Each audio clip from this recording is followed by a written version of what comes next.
was certainly hungry. I was extremely motivated to get out of my W-2 employment lifestyle and become self-employed and working on multifamily full-time. So I think that that hunger may have been noticeable, and my ability to originate transactions within the market, I think maybe was seen as an asset, as well as kind of my ability. I just, it's what the one underlying thing that I'd say is that all of the learning that I did about multifamily prior to getting in a first deal was eclipsed by the learning that occurred once I was in that first deal. And the learning associated with once you're actually under contract and what does that look like in order to get to the closing table is something that is, I think, glossed over a little bit, but it is so crucial to actually consummating a transaction. There's so much that occurs between contract and closing that that really, I mean, it was kind of baptism by fire in many ways. You get thrown into it and you have to make it happen so that it does close. That just getting under contract is not does not guarantee a close. So maybe the ability to work through some of that adversity and take control of that process was a differentiating factor in just kind of owning that process.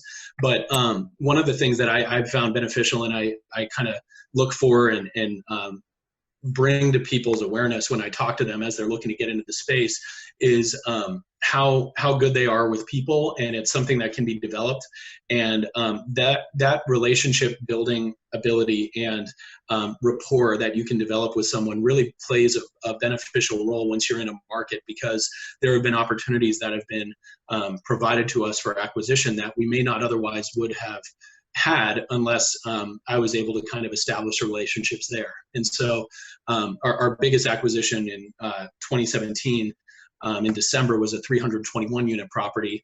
And we were able to win that because we had actually been brought it off market. And it ended up going with a different broker on market, but we had enough look at the story and underwriting that we were able to be very aggressive in our bidding.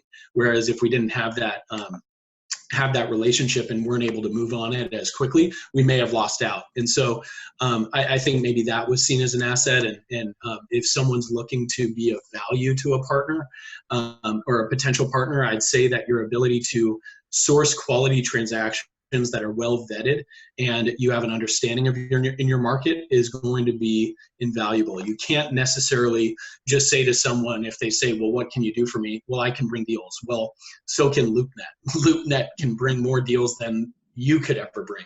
You have to be a more qualified vetter of those deals and bring more value just beyond a pro forma. You have to be a better provider or a presenter of opportunity in bringing it to a partnership, especially if you're looking for that partner to provide all the equity and potentially the debt raise for that deal. So that's what I'd say is maybe what was seen in me, but certainly as I look at other people and talk with other people, the value that they can provide really kind of stems from those items.